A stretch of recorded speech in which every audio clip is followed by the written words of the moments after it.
welcome back to another episode of Phoenix Edge. This is an RPG and gaming news podcast. My name's Hat. And I'm Eric.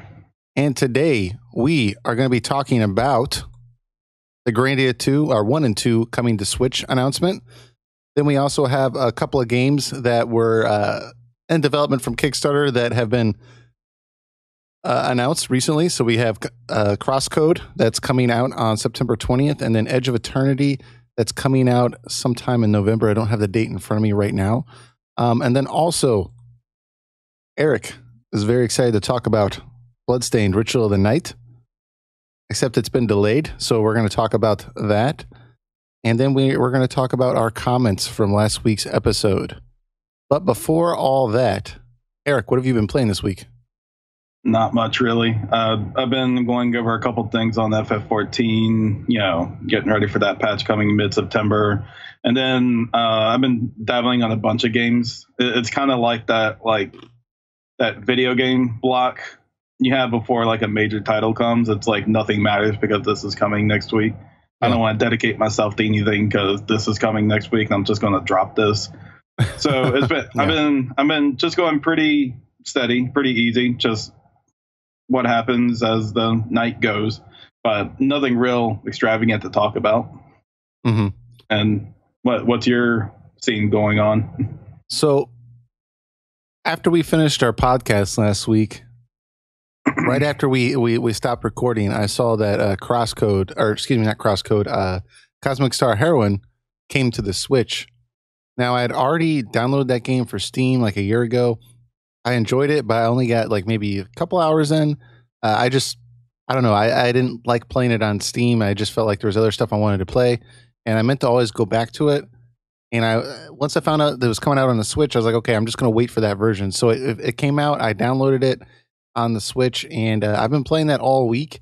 And at first, like I have some criticism with the game that I played thus far is that, like I think I said last time, the dialogue is kind of an issue for me. Some of it's kind of like it seems a little abrupt or kind of distasteful for what's going on. I think at one point, as an example, you find a dead body and one of the characters is like making jokes. And so it's kind of like, this seems odd and out of place. And the pacing for the story is crazy. Like things are just constantly happening. But the longer I've played it, the more I've realized that this game is more of it is a nostalgic trip of the past. The artwork's very Chrono Trigger-esque. I think you were telling me it looked kind of Phantasy Star-like too. That's just the setup. But did you notice that the menu interface looks an awful lot like Final Fantasy 13? No, I didn't notice that. Now you even bring that up, it does. You think that's the first thing I thought. From what I saw, it seemed like there's a lot of ideas collected and put into that game. Like you said, like the sprite work looks like Chrono Trigger, and the setup seems kind of Phantasy Star-ish / Deus Ex type of deal. Yeah. Would that be a good way to describe it? Yeah, I completely agree with that. And I think that's one of the biggest things that compelled me to keep playing was just there's this sense of familiarity while playing it that like I feel like I've played a game like this before, but in a good way, right? So I kept playing it despite my issues with like how crazy the plot was getting and the fact that like, the bad guy was clearly evil and yet like certain people like just refused to believe it. And I'm like, how could you possibly not think this person's evil, right? So anyways, the longer I play it, the more I realize like this is kind of a comedy in a sense.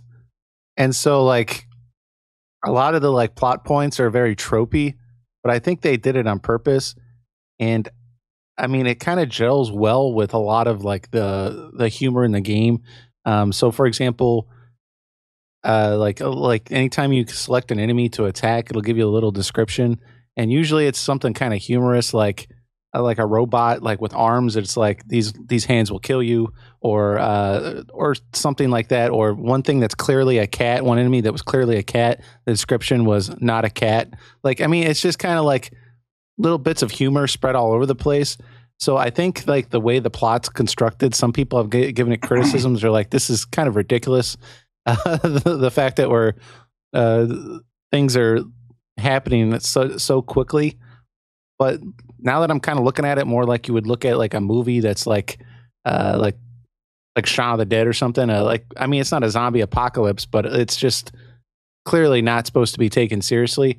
I'm having a lot more fun with it, and the battle systems are really, really unique too, because nothing like everything's kind of been flipped on its head. For example, if you die, like your HP goes below 0, and it's turn based. So if it goes below 0, most RPGs your character would die. In this game, your character does not die. They get one more chance to do something.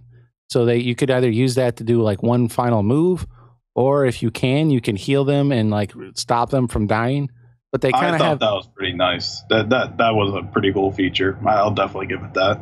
Yeah, I really like that. And then also you can only use your moves once before you have to recharge. So you have to be very strategic about what you use.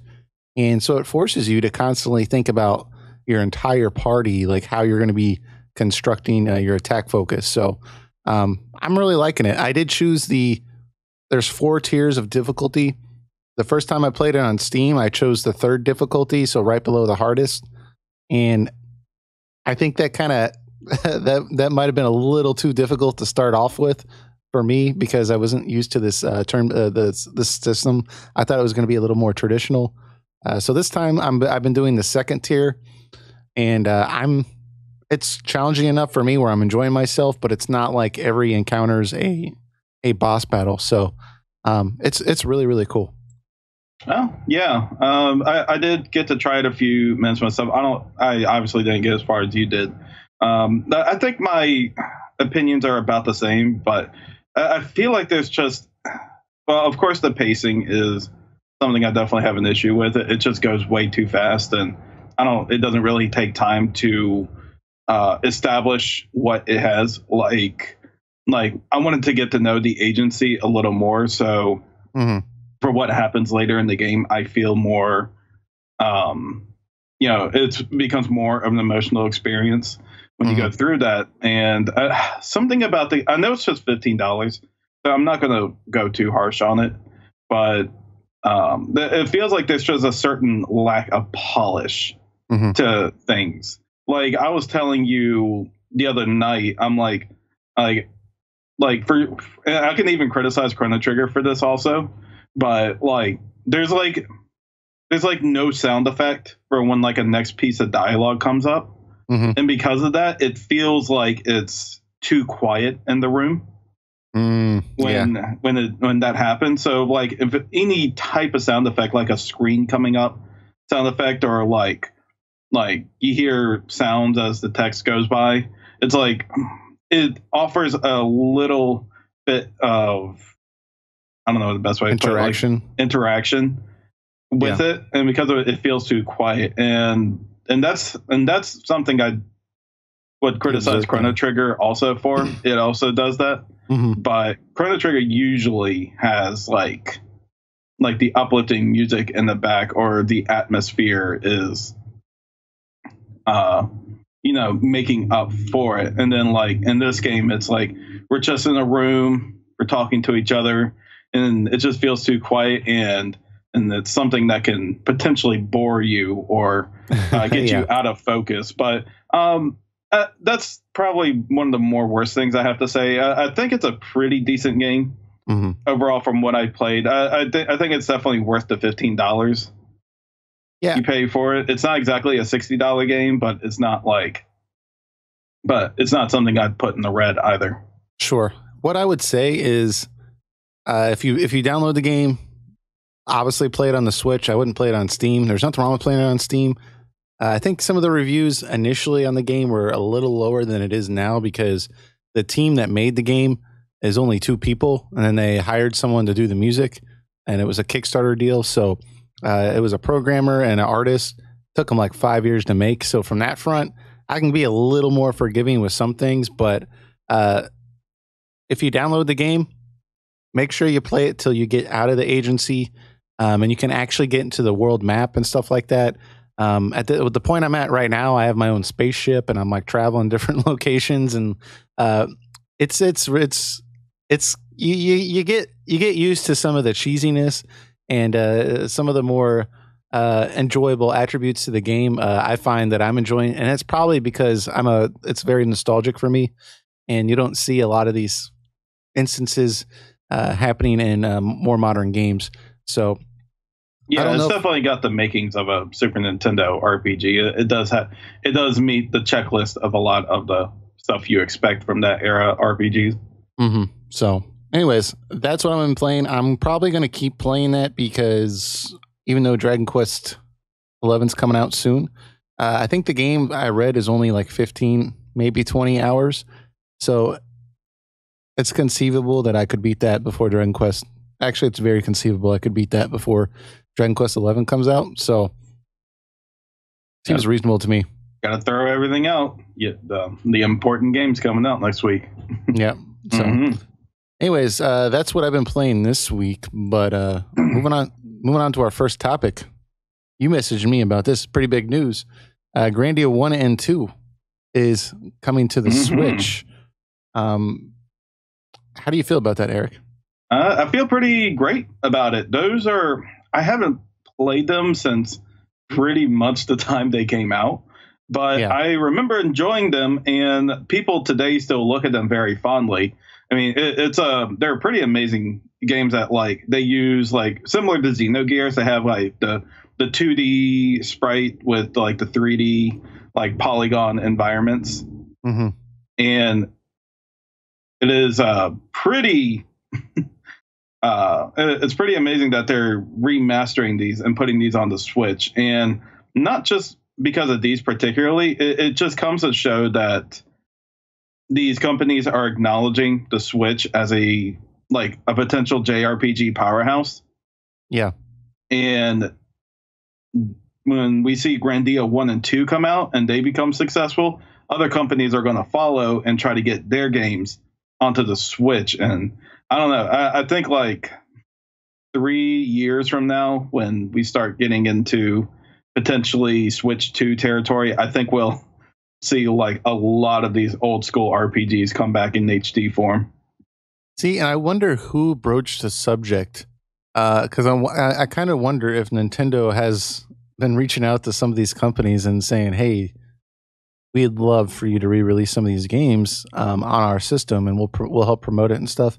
Because this is really helping excitement for the Switch, and it's kind of funny because I think Grandia 1 you can already get on the PlayStation 4 network or whatever. It's not an HD remaster, but Grandia 2 you can get on Steam, and that was largely unnoticed. But the fact that it's coming out on the Switch, it's like extremely exciting, right? And obviously, I think a lot of that has to do with the fact that you can get 1 and 2, and they're being remastered. And I think they're adding some other options, like if you don't like the voice acting, you can turn on the Japanese voice acting as well to kind of like compensate for the fact that maybe I hear there's a lot of 90s quality of life stuff coming in. Yeah. So there's a lot of exciting stuff there. I'm with you. I haven't played it since back in the day. I think I actually rented it from a Blockbuster back when that was a thing. Well, I didn't rent it. My parents rented it. I just asked them to rent it for me. And I played it over the weekend, and I really enjoyed it. And I remember thinking, I thought the graphics were really good on the PlayStation. It uses a really interesting art style, and that, like, I think you pointed out, the characters are pixel art, but like the back or the environment is like 3D models and such. So it's a very interesting art style, and I think that it works really, really well from what I remember. So I'm excited to dive back in and play this game again.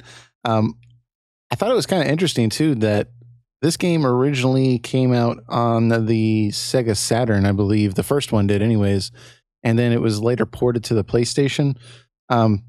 So do you know, did it hit the popularity on the Sega Saturn, or did it hit it in the PlayStation? I mean, nothing really hit the popularity on the Sega Saturn. That was that was a dead on arrival device, unfortunately. I mean, the Sega Saturn definitely had some good games. I mean, you had like the Panzer Dragoon series, like the best version of Symphony of the Night was on the Saturn with the mode to let you play as Maria, and then I'm sure I can name more on the top of my head, just not right at the moment. But yeah, I mean, the Sega Saturn had the potential to be great, but they just kind of rushed the product out, and the fact that it used two processors for its console really made it hard to develop for. And that's what I found. And I know other games have been kind of ported from that to the PlayStation as well, but it's just interesting to me that they were able to do that. Not easily, but the fact that that was even happening back then. So very, very cool. And then Grandia 2, that came out only on the Dreamcast originally. I think they had a remastered version for like or a new version, or not a new version, but a re-release on the GameCube, I think. I don't know. Yeah, I should have pulled it out before the episode started. I actually have the copy over there. I have the Dreamcast version. I'm not entirely sure what else it came out on. I know Grandia 3 came out on PS2. I have that over here somewhere. But that one's not as good. But well, it seems like the first one, I was looking online back in the day, it got like 9.5 out of 10. Like it was supposed to be really, really good. And then Grandia 2 came out as kind of like a 7 or 8 out of 10.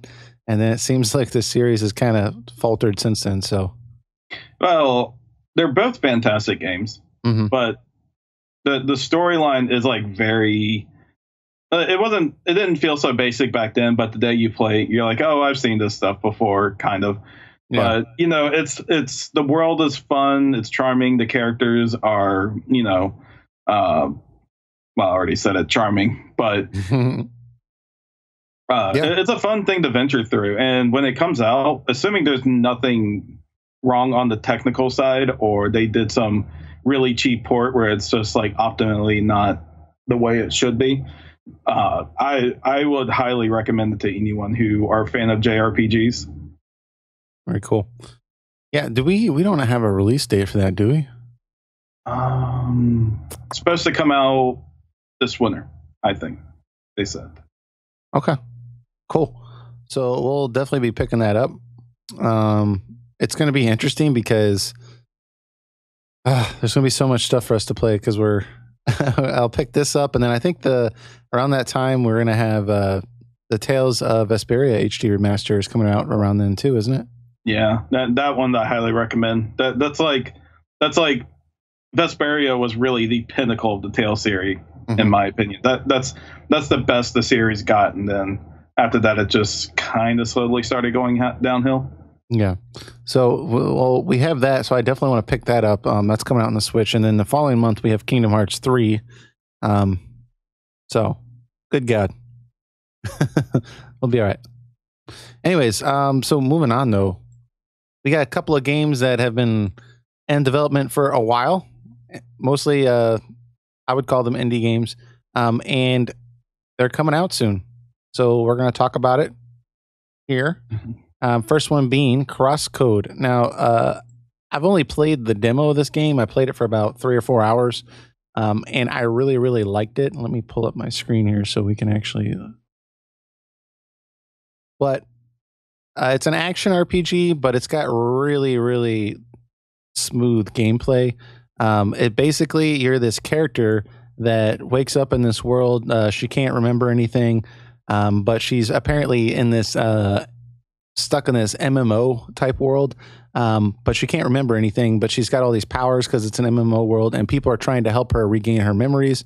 But through the game, she's got like all sorts of moves. But one of the biggest things is she shoots this ball around the environment, and it has to like bounce off stuff, and like it brings in a whole level of like puzzle solving, because you're constantly trying to get the correct angle to hit another block, to like fall down or break, to be able to continue in the world. And it's got a very traditional like overworld as well. You know, you can visit towns and everything like that, and it's really, really well done. But what's interesting about it is that it's actually been in development for like 7 years. I thought it was only like 4 or 5, which is still long, but I was reading it's actually been in development for 7 years. And that's mostly because it is an indie game. It has a smaller team, but the game is very, very polished. Ended up getting around 90,000 euros on or Indiegogo. So I'm not sure what that is in dollars, but It's around there. So, anyways, a lot more money than I have. Yeah. Yep. It's nothing to shy away at. So it's very cool. It's got a very, very interesting pixel art style, very retro, which I enjoy. But what is kind of cool about it too is a lot of times you can kind of like switch camera angles and stuff like that. A lot of unique stuff, like it's never, I don't want to say never been done before, but it's very modern features set in a very retro aesthetic, and it really has a very, very cool vibe to it. The soundtrack's really good. Everything about it is just really well polished. So I'm excited. It's coming out on November 20th on Steam. Let me make sure that's right before somebody. I just looked it up. In American dollars, that's $115,000. Oh, that's pretty good, dude. Especially for this game like this.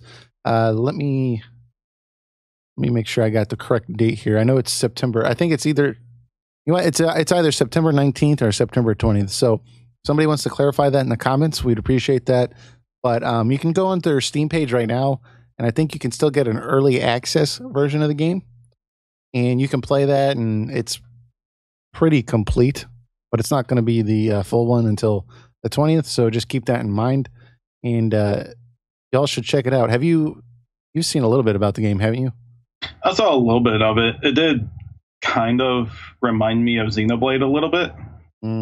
Just the way just the way they were running around and looking, but it looks pretty promising so far. It's a surprising, looks like it has a surprising amount of polish for a game that was just developed by 7 people. And it's pretty understandable that it's taken this long to develop, given that they've had only this many people to do it. Fortunately, I haven't looked too much into it. It definitely looks like something you've been keeping up more than I have. But aesthetically, everything looks legit so far. Yeah. So I'm excited for it to come out, and I feel like it's likely, given the popularity surrounding it, I know it's got a strong following.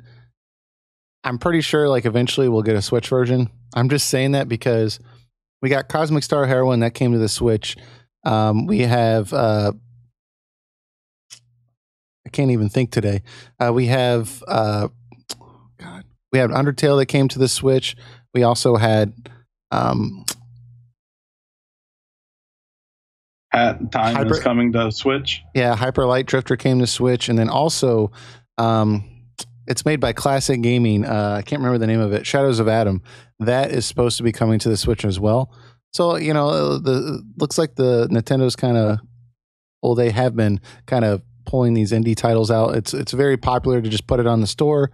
People like these games, so I'm pretty sure it's going to come to the Switch. I would imagine. I haven't seen anything stating that, but I don't see any reason why not to. It's got like 2,500 reviews on Steam right now. So, I mean, that's pretty good considering it hasn't even come out yet. So, anyways, so y'all should check that out. Play the demo. I think you can play a demo on their website as well, just online in the browser if you don't want to download anything. So that's pretty cool. Also, we have Edge of Eternity. This is coming out on November 20. I'm bad with these days today. Oh, Edge of Eternity is not a indie. It's still a AAA game. Is it really? I thought it was an indie game. No, AAA made by Square Enix. I feel dumb right now. Okay, because I was like, I thought this was an indie game, and I was like, dude, this thing looks amazing. Yeah. Oh no, it's a high budget game. Because I see it has a Kickstarter on there, so I just assumed with $160,000 donated to it that I think I'm thinking of the same thing. I'm gonna send you a link the one quick. being dumb.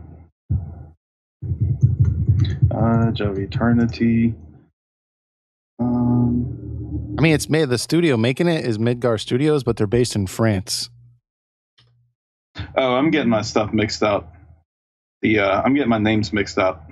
What were you thinking of?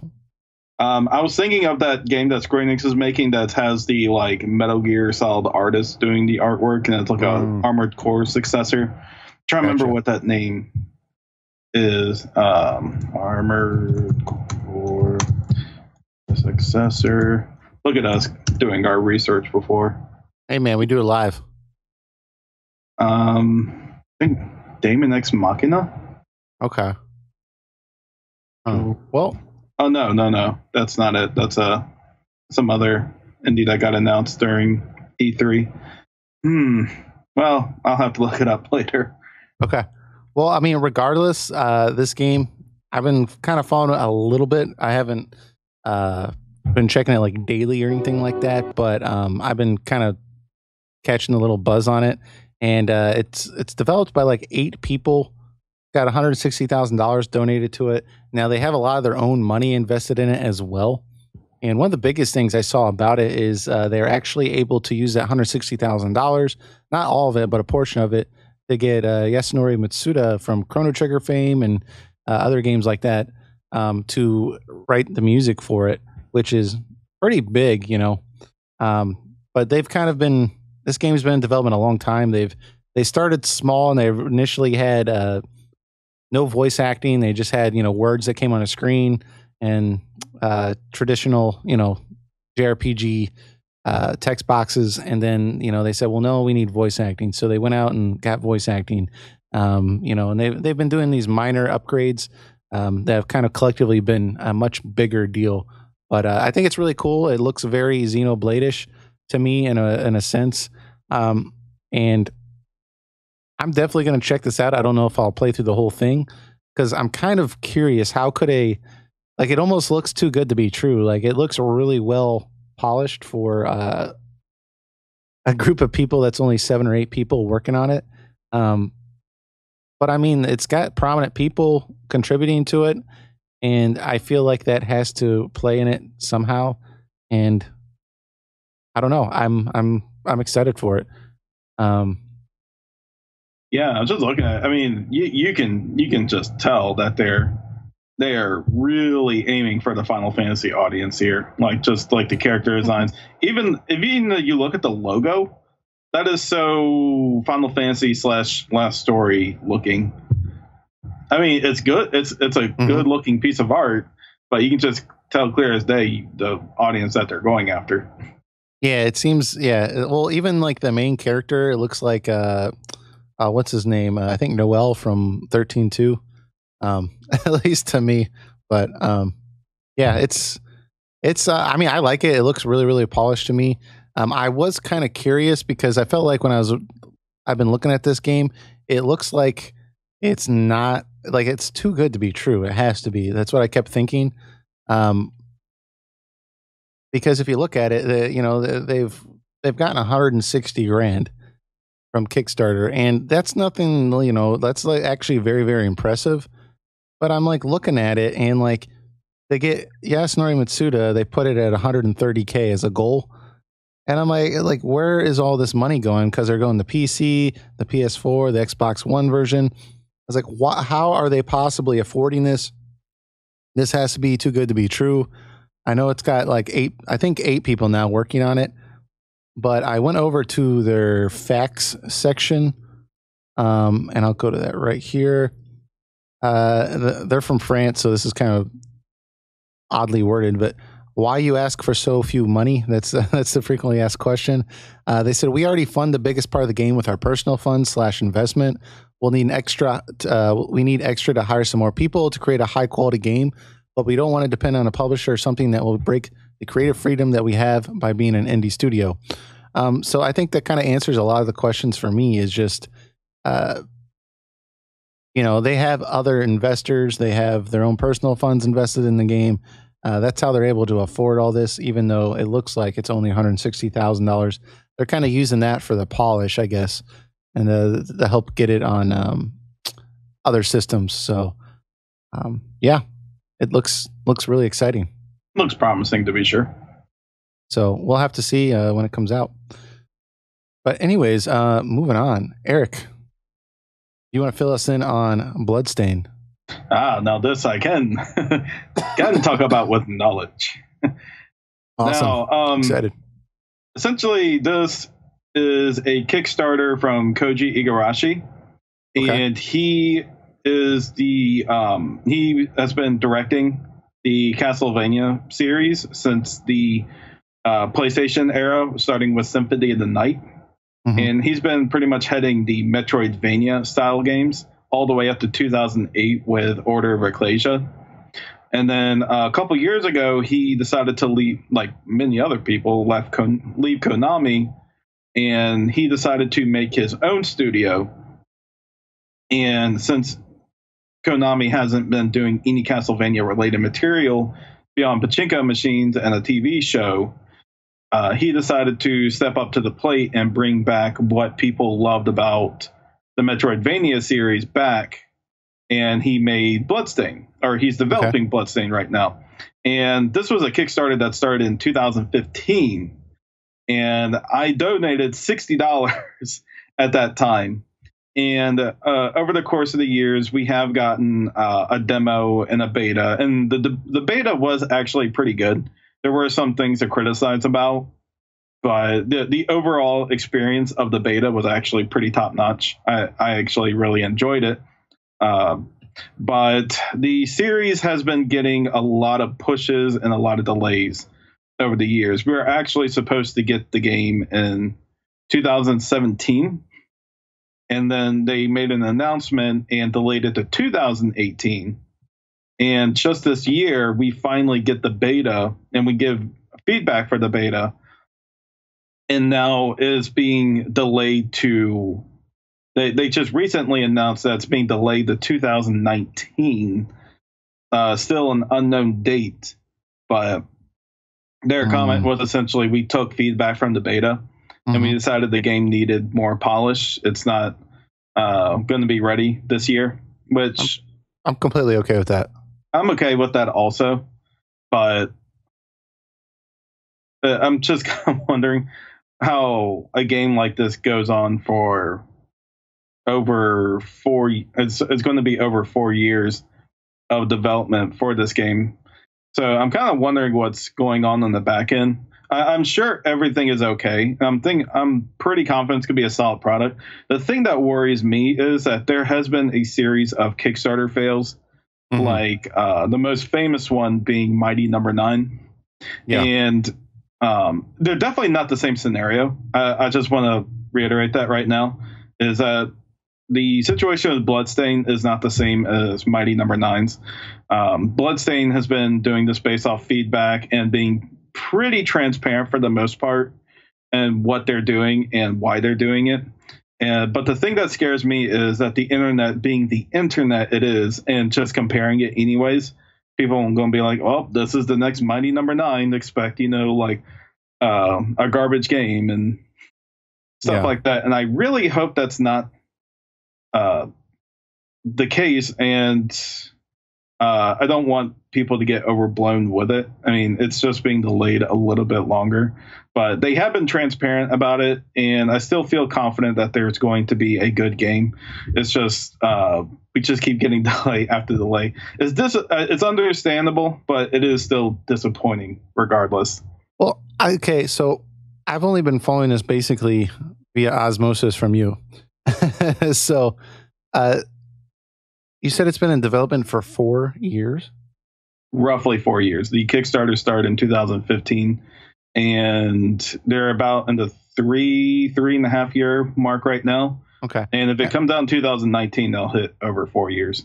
Now, I know recently there was a 3 or 4 hour retro Castlevania type game. Was this actually made by the same group, or was that a separate? It was made by Inti Creates. Okay. They made the game, and that's actually a really good game. I know we've talked about it before, but I still recommend it. It's $10. It brings the true spirit of Castlevania 3 and still manages to do its own thing in the process. In the process. I highly recommend it. $10. But that's different people that made that, right? Yeah. Inti Creates is not their company. Okay. Inti Creates made games like that Blaster Master remaster that came out on the Switch. Okay. And I believe the Azure Gunvolt series also. So I'm just because I was thinking, well, if they've done that and this, then it's probably not. Maybe they're just overworked, but apparently not. So I mean, okay, 4 years. This is probably the first game that they've worked under this new kind of setting, right? Yeah, I mean, this is their first game. They Obviously, have people nothing good to involved show. have They have long nothing careers, bad to but show. yeah. So I mean, getting people to work on it, like building everything from the ground up. Getting processes in place hey, this is how we work on things. You know, finding the right people. All that stuff takes time, and if they already had their company set up to where they were able to just kind of like, okay, we have team alpha and they work on games every year, they could just say, okay, well, here's the plan, go execute it. But they have to kind of work from the ground up. So I think it's okay if it needs a little more time for polish. I'm sure that's a good thing. That's not a bad thing. Yeah, because I played the beta myself, and it does feel good. There were just some weird things in it, like there's voice acting in the game, and actually David Hayter, the guy who does the voice for Solid Snake, does the voice of the main villain in this game. I bet that's weird. And you can tell right away that he doesn't sound exactly like Solid Snake, but you can just tell it's the voice actor playing that villain. Very cool. I mean, it's pretty great. I mean, it's not like, Shakespeare level voice acting, but yeah, it's it's entertaining. The one thing that kind of threw me off though is like the lip syncing was like completely off. And I think a lot of people left that in. But the game feels, like I said, the game feels good. It feels like an improved Symphony of the Night. Which is a good thing. Which is a very good thing. And the one real boss fight you had in the game, like it felt really good in that you could eventually get his pattern down. And like it was like legitimately challenging without feeling overwhelming or frustrating. Right. Like I felt like if I just try a few more times, I can take him down. And that's what happened. Yeah, and that's a sign of a good boss fight. The fact that you feel like it's the reason you're failing is because of skill, not because a poor design or a lot of times in like JRPGs and other genres, you'll have just HP sponges or something like that. Like if it's actual skill based, that's good. Yeah. That's really the difference between Bloodstained and Mighty Number 9 is we actually been able to try out the game. And there are some graphical things I wish they improve on in Bloodstained, but it at least doesn't have pizza looking explosions like Mighty Number 9 did. Yeah. So, I mean, the thing is a lot of times when, whatever kind of project it is, whether it's a movie or a video game or like whatever it is, or, a book or whatever, a lot of times, when you hear delays, it can be a bad thing. For example, with the recent Solo movie, I think they had to like bring in a new director and then like rewrite a lot of the scenes, and like that's never good news, right? But a lot of times with video games, I still never saw that movie. Me either. I don't plan on it, but maybe if I'm at the doctor's office or something and they have it playing on a TV, maybe when it's on Netflix. Yeah, but I mean, a lot of times when you hear delays, it's a bad thing. But with video games, I mean, unless it's like, I don't know, most of the time, like delays don't really bother me because I feel like that's a good thing. Like they're going to make my experience when the game comes out more enjoyable. I sometimes like games like 15. I feel like Final Fantasy 15 should have been delayed more. So I'm fine with that. I don't have a problem with it. It is depressing if you've been waiting 4 years and you're checking, their Twitter page daily for 4 years. I can see like, oh God, I got to wait till 2019 now. But I get Kickstarter email updates. Gotcha. That's essentially how I keep up with it. One other component to this story I thought was kind of interesting. We don't have to dwell on it too much, but they did cancel the Vita version, and that's mostly because apparently and I already thought this was a thing, but Sony's not supporting the Vita at all after this year, entirely. So physical releases mostly. Yeah, well, apparently, like they're just dropping it, so they're not going to be doing physical releases. That's exactly correct. That's what I read. So they just decided, like, for whatever reason, it's not advantageous for them to release this game on the Vita, especially since it's coming out on the Switch. So, I mean, I guess that's kind of disappointing, but I would play it on the Switch, so it doesn't really affect me. And they have offered to either just like the Wii U version, they had to cancel the Wii U version also because, it's just like games are just not being made for it anymore. And it's considered a discontinued product by Nintendo. So same thing with Sony, like the Vita, like not officially discontinued, but it's like considered a discontinued product. Yeah. By them. So like in an unofficial sense. So there isn't much benefit to put it on there also. But the good thing is that they're offering, you can either change your Kickstarter to a different console or they will give you your money back. That's very honorable. That's very respectful. They're doing just like the Wii U version. They're doing the right thing. They're making sure that, they didn't rip you off, because there might be a chance that person didn't have anything but a Vita. I mean, okay, yeah, very likely not willing to play it on another device but the Vita. Yeah, I think they just kind of looked at it and they're like, well, this could be bad press, so let's treat this cost as a marketing cost and just say we're going to pay you back if you're that upset about the Vita. So, and like you said, the Wii U and stuff like that. So I think a different company was handling the port of the Wii U and Vita versions also. Okay. Like they're making it, and then like another company will come in and port the game over to it. So maybe that's another wrinkle in this whole deal. I think that's happening with the Switch also, but the Switch is more than worth getting your game on there. Sure, and I'm pretty sure there's going to be a lot of quality control over the Switch version. So, anyways, yeah, we don't actually have an official date for 2019, do we? No. I mean, okay. They're Did they say being vague about that also. I don't think it'll be till 2019 that we get a release date. So it could come out in 2018 still? No. 2019 is the set year it's coming out. What I'm saying is it probably won't be till 2019 that we hear anything about. Okay, I got you. Okay. That makes sense. Mm-hmm. Very cool. So, yeah, given that you're so excited about this game and from what I've seen about it, I'll check it out when it comes out for sure. If y'all have any thoughts about this, though, let us know in the comments. I know that there's been a lot of hype over this. I was looking at some of the gameplay from IGN that was published recently, and it got 320,000 views, which is pretty good for a game that was kind of developed in this manner. So I know there's a lot of interest for this game. Yeah, people love their Metroidvanias, man. I mean, it's crazy that Konami just stopped making them. Yeah. Well, I think Konami's a little crazy right now anyways. Yeah, I think they stopped making a lot of things. Particularly good games. Yeah. Let's go ahead and move on to our comments. We got a lot of them, and I think we got some time to go through them, so this will be good.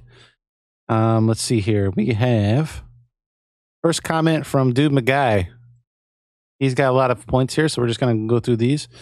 He says, hey guys, another great podcast. This is in relation to our last podcast episode where we talked about Final Fantasy 16. He said, one thing that caught my attention this week was your discussion on wanting an older character, like 30 plus, to be the main character of a future Final Fantasy game. I used to agree with that sentiment 100%, but now I'm kind of on the fence about that. The thing is, for a fantasy story, common aspect of or goal of the genre is usually telling a coming-of-age story or some kind of dramatic personal growth for the protagonist that ties in the main theme. This is true not just of JRPGs, but many fantasy stories in general. That is not always the case, but it's definitely something that seems to go hand in hand with the fantasy genre more often than not. This creates a problem with writing with that specific goal. We want to try to fit to an older character into the type of role or archetype. Usually once someone has matured and reached adulthood, they've come to terms with who they are, ironed out many of their character flaws, and have already chosen their path in life, whatever that might be. I'm not saying that writing a story about personal growth with an older character as a lead is impossible, but it's certainly a lot more challenging to do well. Because if you write your character as too immature, flawed for adulthood, you can make them unrelatable to both adults and young people. But if you write them as too wise, stoic, or badass, they don't have as much room to grow over the course of a long story, and the character arc can feel unsatisfying to the audience. But writing a younger and less experienced character as your protagonist avoids this problem altogether most of the time. Final Fantasy XII, for example, the older characters Bosch, Balthier, and Fran all have unresolved issues from their past that they confront, but those things don't really change who they are as people. It just strengthens the resolve they already have. Vaughn and Ash, however, are clearly different by the end of the story because coming to terms with their past is a catalyst for their growth. They learn to revenge They reject revenge as a way to resolve their past. A grudge is only as good as a motivating tool to become stronger, but not something that can make things right if you follow through with it. A lesson with older characters I already understand. Also, well, Penilla was just there, I guess. This may be a bit controversial to say, but the way FF12 is written now, I don't think Bosch would have actually made a good lead. Assuming personal growth, maturity was one of the themes that Matsuno was originally aiming for, of course. Bosch's character arc would have to be rewritten to have a better defined low point near the beginning that he can grow from. Anyway, I can't take credit for all this. A good friend of mine helped me explain this to me a while ago. He studies philosophies and myths. Essentially, you can see young characters in a lead role as both a safe way to bring your story to a wider demographic, but also as the most effective way to communicate certain themes to the audience. Love listening to your podcast at work. Makes the day go by faster and gives me a lot of things to think about. Keep it up. There's some things in there I can agree about. Yeah. Certainly when that's kind of what I was a little bit touching upon, but he just pretty much nailed it right there. That like an older character is already more developed. So when you kind of make a story revolving around an older character, it's I can actually compare it to like Ulberic from Octopath Traveler. A certain juxtaposition has to be created for them. They have to be knocked down like a certain level to where they used to be. And you can either make it like a redemption story or like make it more themed on like what an older person would go through, like being like a father and like trying to, you develop and grow like as a parent trying to take care of a child. You learn things as much as the child learns, kind of like God of War. Sure. To compare also. Yeah, I think there's something to be said about that, but I do think that and like Doom, a guy I mentioned here and you mentioned here, you don't like if the character is older, it doesn't need to be a coming of age story because they're older, right? Like you can have like with Bosch, there was plenty of there for him to dwell on. His entire city was burnt down. His kingdom was taken down. He was in like put in prison for 2 years. Everyone thinks he's a murderer. That he murdered the king. His entire country fell. There's a tremendous amount of shame. I mean, that's a lot for someone, even if you're in your 30s or 40s, to deal with. That they could create an entire compelling story around. I know Lost Odyssey, that character was an older character, and they were able to build a compelling story around that character. I see the point that, like, you can't really tell that classic coming of age story that you might have in games like Final Fantasy IX, for example. But I think that they could tell a story that would be compelling to everyone. The more the question would be, let's take the Bosch example you just made. In that story sense, how do we make Bosch like develop as a character? Because we know he's right. He's not the one who killed the king. He's not the one who became a traitor or anything like that. I would have portrayed it. He's the one he is the victim of all of this. Mm-hmm. It's the people around him who are the ones not being developed, not him. So like, how do we work around with that? Yeah, so I would frame the story from the perspective that these bad things happened and he's merely seeking revenge. And through the course of that, he's going to realize, well, maybe it's not as cut and dry as I thought it was. Along the way, he's realized, well, not all people from this country are bad, etc. There's lots of ways you could do that. I think last week I brought up the example of Gladiator, that movie. I mean, look at that movie. That guy is in his 40s. What happened in that movie? His entire family was killed and he was enslaved. Yeah. And the whole movie was just about revenge. Have you seen the movie The Fugitive? No, I haven't. Well, it's essentially Harrison Ford gets falsely accused of a murder of his wife, I believe it was, and he escapes from jail. And his goal the entire movie is to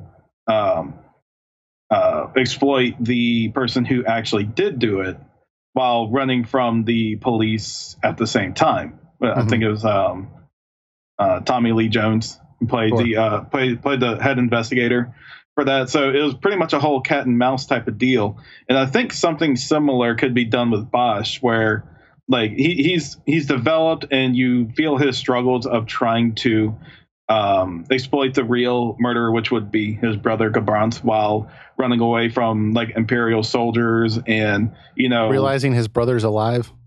Yeah, and then like have conflict with his brother, like direct conflict with his brother, while getting supporting characters along the way. Like Van is a good plot device because he can be the brother. I mean, he is the brother of the person that Bosch is accused of murdering. So, you have him come along the way and you develop a relationship between him and Bosch. That's something that can work. And then you have other characters with their struggles also. But like I said, like the biggest thing is like, how do you develop Bosch?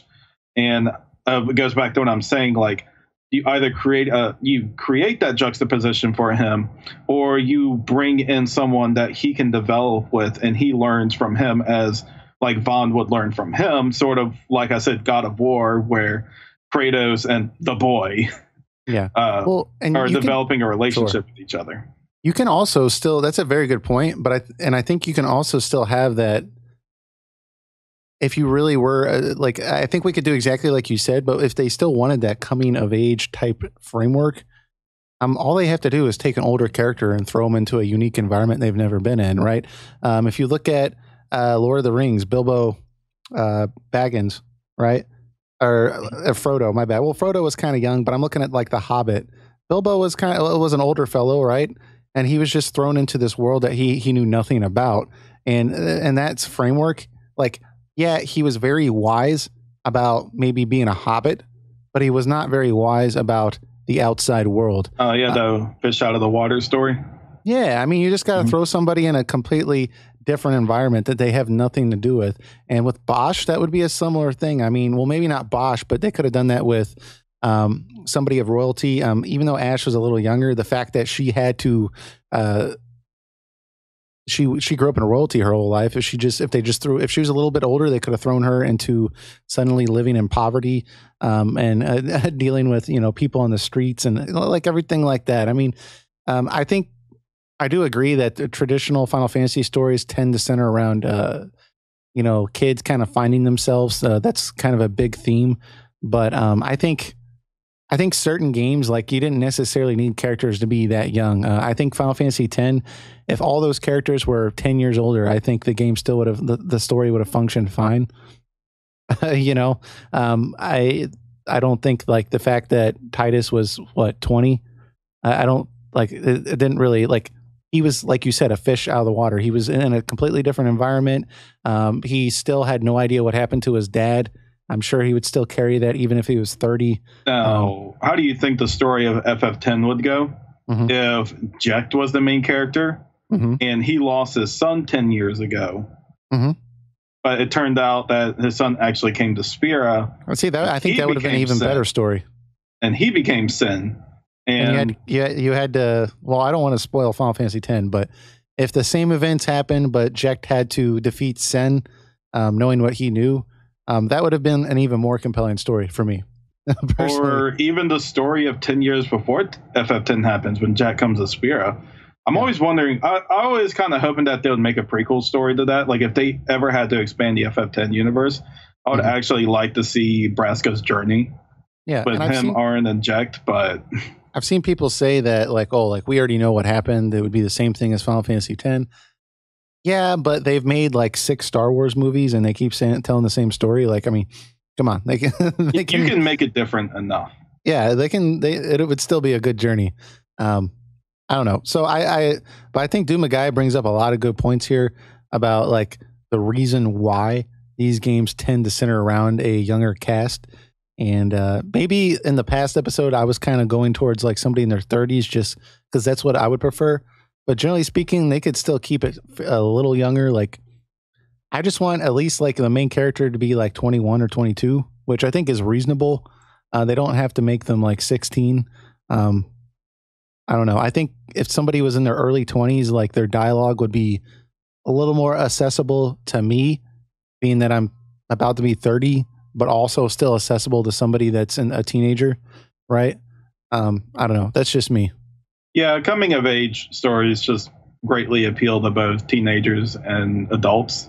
Mhm. Like adults can feel a little nostalgic about it, and teenagers have someone to greatly relate to. So Yeah. it's kind of a win-win scenario when Square Enix makes stories like these.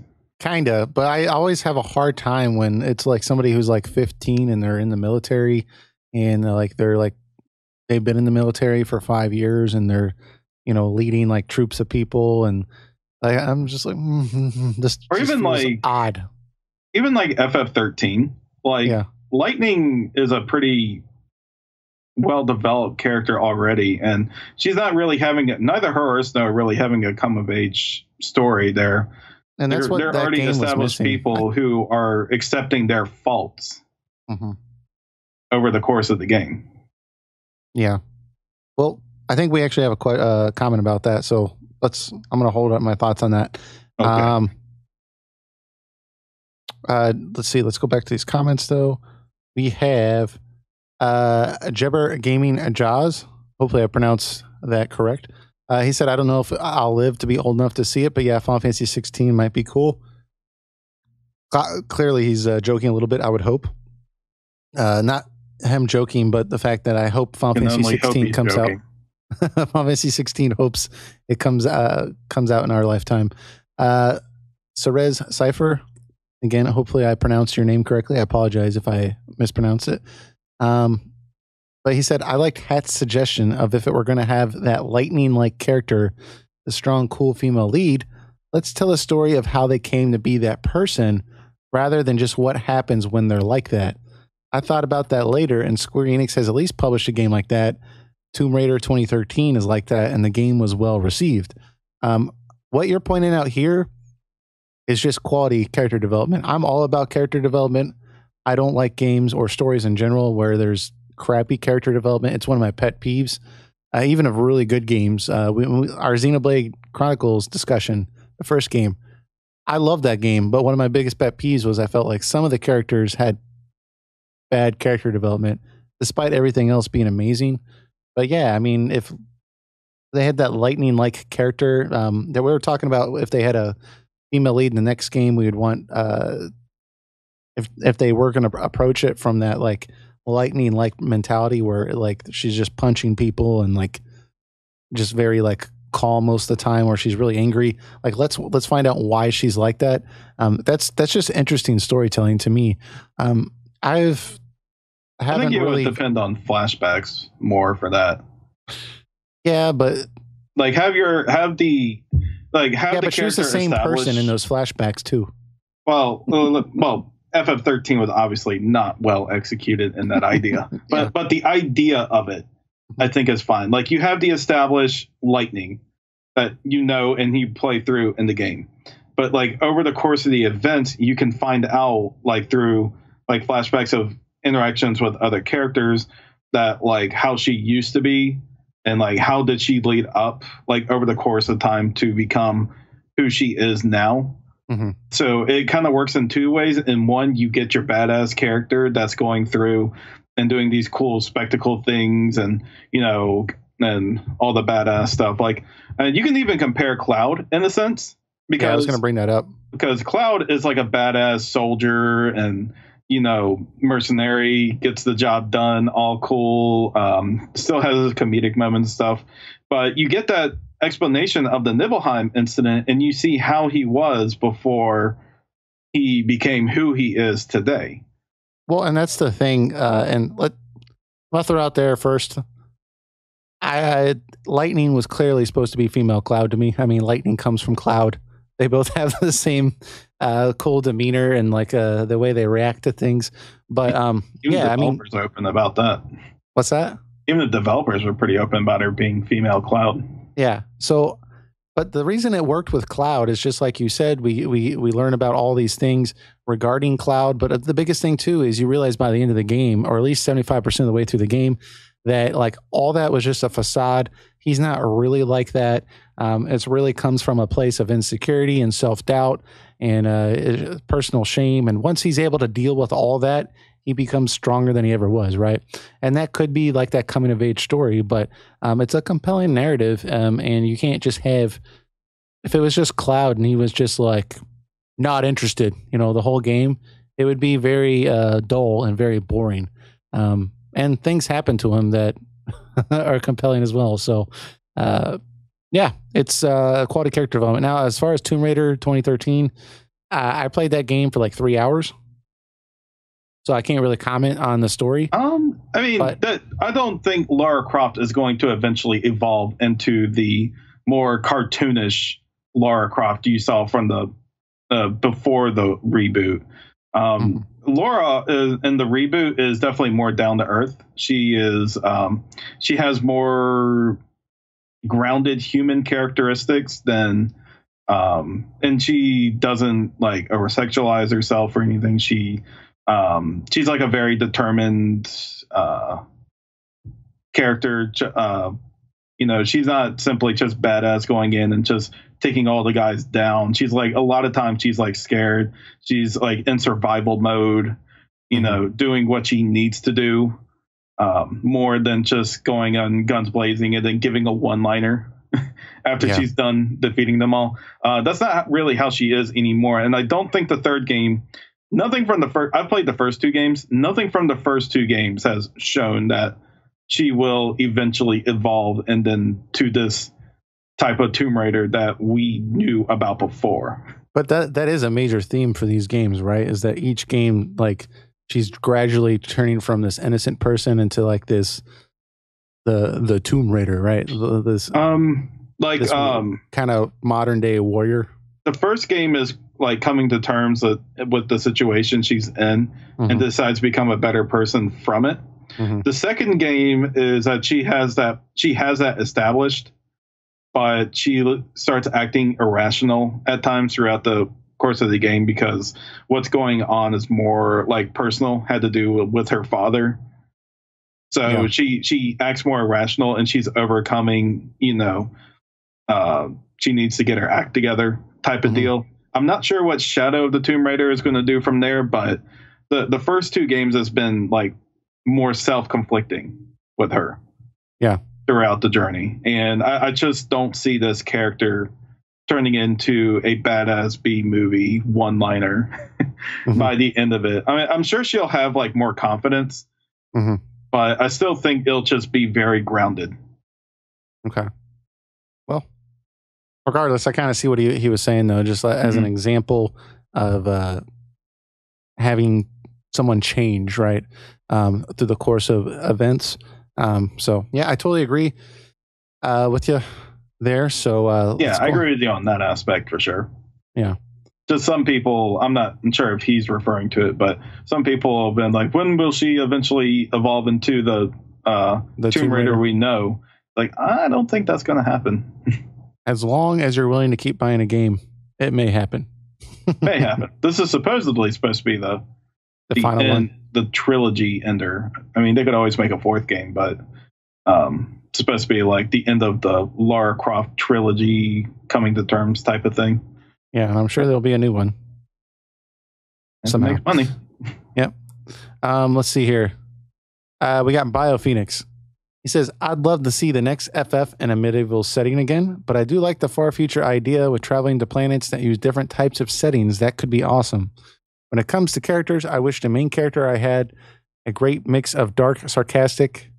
Wait, hold on. Let me reread this. When it comes to characters, I wish the main character had a great mix of dark, sarcastic, I think he's personality traits, and has some great one-liners similar to something like Ryudo from Grandia 2 or even Yuri from Shadow Hearts. That's a good point that you mentioned about. Okay, so let's first comment there. Yeah, I mean, just having some like an attractive, by attractive, I mean like engaging protagonist. I think that's a very good point. I mean, he's pointing out Yuri. I don't know about Grandia 2 because I haven't really played that game, but Yuri from Shadow Hearts, he's always got this kind of interesting dialogue or kind of attitude, or I don't want to say attitude, but he's always like kind of throwing these like comedic remarks out and stuff. And it kind of makes the character interesting, and it's makes you want to find out what else they're going to say about the situation. Makes you look forward to their dialogue because you're like, oh, I wonder what Yuri's going to think. He also goes on to say, that's a good point that you mentioned about looking at other reviews when writing one to see where people stand on it before you write your own. And then surprisingly, I've never played that Dragon Ball Z RPG, considering it's two things I love in one. Well, BioPhoenix, you should check it out. I haven't played it in 15 years, maybe longer. I think I was in like the 7th grade the last time I went through it. So I might be misrepresenting the quality of the game. But considering you probably have to download the ROM, because I don't think it's available anywhere else, I don't think you're missing much than time. Did you have anything to say about his comments there? I think the Dragon Ball RPG thing is probably pretty cool. It's probably a good game. For some weird reason, I have this weird stigma about buying stuff that's based on TV shows or movies. There's always exceptions, to be sure. Yeah. But like, I'm always kind of weary because they always kind of feel like someone like did like a half-ass type of thing. Yeah, well, that's for good reason, because that's what happens. And it feels like shovelware a lot of times. Like I said, there's always exceptions to the rule, but I think especially back then when I couldn't just get any game I wanted, I was very selective, making sure what I got was good before. And that was for the Game Boy Advance. I think it was that Dragon Ball Z game. Super Nintendo. Yeah, I remember they made a GBA one also. Okay. Two of them actually. Like Legacy of Goku, I think it was called. Yeah. So I mean, like I said, like I was like 13, so I can't 12. So I think I just like Dragon Ball Z then, and the fact that I love Dragon Ball Z. Yeah, the fact that I could like power up my character and go Super Saiyan, and I thought it was pretty cool. But I haven't played it in a long time, so I don't know if it's actually good. Now, Dragon Ball Fighters is a really good game. If you like fighting games and like the Hyper Dimension like games, like back then, like the good old 2D Dragon Ball Z games, not the 3D ones, that's a really good fighting game. That's and it was clearly made by big fans of the show. Like a lot of the character dialogue and stuff like that. Just a fantastic game. If you like fighters and you like Dragon Ball Z, that's a must own. So there's a suggestion for you, BioPhoenix. You haven't played it. Speaking of which, BioPhoenix, we've been emailing back and forth. He's got his own YouTube channel, and he's going to come on our channel on our episode right before Dragon Quest XI comes out. We're not going to be talking about Dragon Quest XI probably that much because the game's about to come out, but he's going to be guesting on that week's episode. So probably September 3rd, he'll be guesting. So look forward to that. Let's see, what else do we got here? We have Cerez Cypher again. He says, on the subject of bringing back the traditional Final Fantasy world map, where you walk around for some macro level world exploration, and putting that into a new Final Fantasy game, they actually did that in a sort of recent game that wasn't mentioned in this episode of this podcast. Final Fantasy that should never be named, Type 0. He didn't say that. He just said Final Fantasy Type 0. Unfortunately, in that game, the towns and caves you could visit did not tend to be especially visually interesting. They tended to lack variety and have the same music. Access to places in the world map opened up gradually over the course of the game in a way that makes sense in the story, as you have to gradually win back territory in a war. Although the presentation of the barriers wasn't that great, because you could just walk up to the loading zones for the next square map segment, and it'll be a big open field, and it'll say, nope, that's enemy territory. It's kind of nice how easy it was to access chocobos. You wanted to avoid the random battles. It was a readily available option. Ultimately, it's not a game that I recommend playing, mostly for other reasons. The presence of a world map I would count in its favor.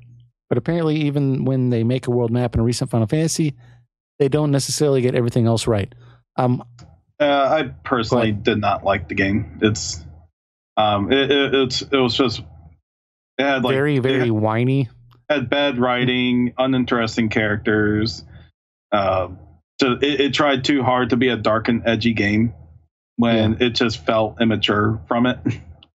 The world map here, before saying anything, the world map that he's referring to, it wasn't really used in the purpose of trying to establish a full world for you or the scope of a world.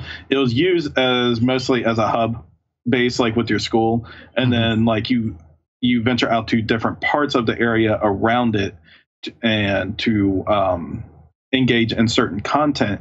like it wasn't really there to. I think it was there mostly because it was originally on the PSP, and that's the only way they could display it, but they didn't really use it to its full effect. It was just mostly there to help like target areas you go in or do those like he said, those military things.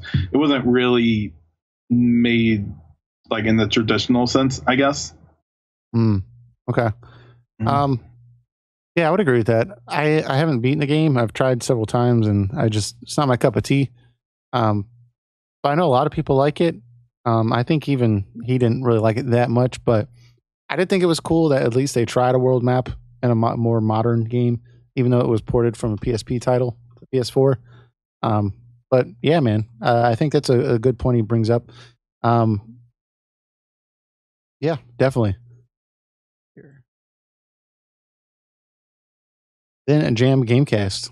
Always enjoy hearing comments from him. Make sure you guys go check out his YouTube channel. He's got a lot of cool videos on there. And he guested on our podcast recently too, if you guys haven't checked that out. But this is the last comment. He said, I would love to see a brand new Final Fantasy game done in the style of Octopath Traveler. However, I highly doubt they would do a brand new mainline game in that style. Maybe they'll do some sort of side story Final Fantasy game in that style. That style would also work well for a remake of an older Final Fantasy game, but I'm not a fan of remakes.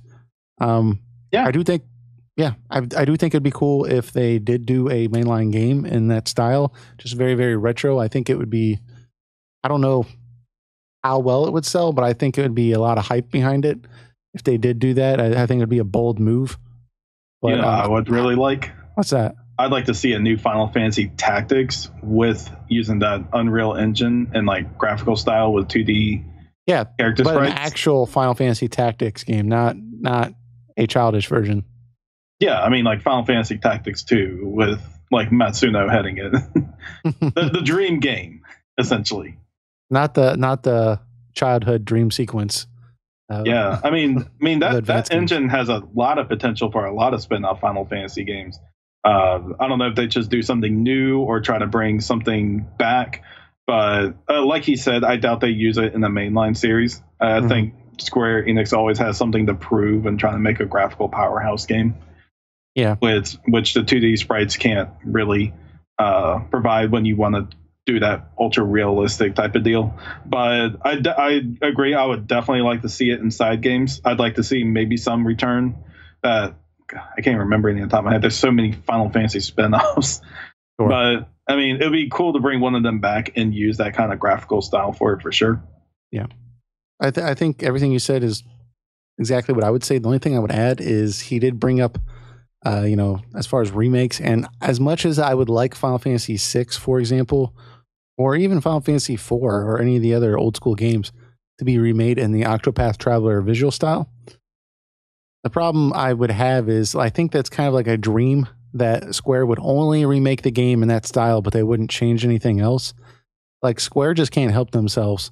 They'll be like, well, they'll say, okay, we're going to remake the game in this style. But once they start doing it, they'll be like, well, we're also going to add additional characters, or we're going to add additional story, or we're going to like redo the battle system, or like they can't just like remake the game only the art. They'll try to adjust other things, I think. I know Final Fantasy IV, where they remade the game into like a 3D game with voice acting. All they did really was kind of rebalance the game, basically. They added some slight things to it, like the characters will kind of comment on what's going on sometimes from like the menu or something. I'm trying to remember. Yeah, Cessa would give you like Cessa would say something to kind of remind you where you are in the game. Sure. So, and those things are fine. But I know that Square kind of outsourced that whole game to somebody, someone else to make it. So Matrix Software, I believe it was. Yeah. So if Square was actually handling it in house in that style, they wouldn't be able to handle themselves. It would become just like the Final Fantasy VII remake. They would completely change everything. Like it would probably become a completely different game, I think. Honestly, all I wanted from FF6 being remastered is to do like they did with the FF4 PSP version. That was 5 and 6. It would have been worked out just fine. But fortunately, we got the MS Paint version of them. Yeah, the RPG Maker version. Mm-hmm. Hey, don't insult RPG Maker like that. Don't stoop that to its level. No, there's a lot of good RPG Maker games out there, but anyways, Final Fantasy VI MS Paint version is not the ideal version. So, we'll have to see. I think I'm kind of interested to see what else comes out in the Octopath Traveler realm. The studio that's making that, very interested to see if they continue with games in that art style. I wouldn't see why they wouldn't. So, just from that teaser artwork, I do think that Bravely Third is probably going to be their next title, if I had to guess. I think that would be a very good guess. But anyways, so we'll be back next week with our next episode. I think that's going to be, that'll be the episode where BioPhoenix is going to guest, and that is going to come out right before Dragon Quest XI.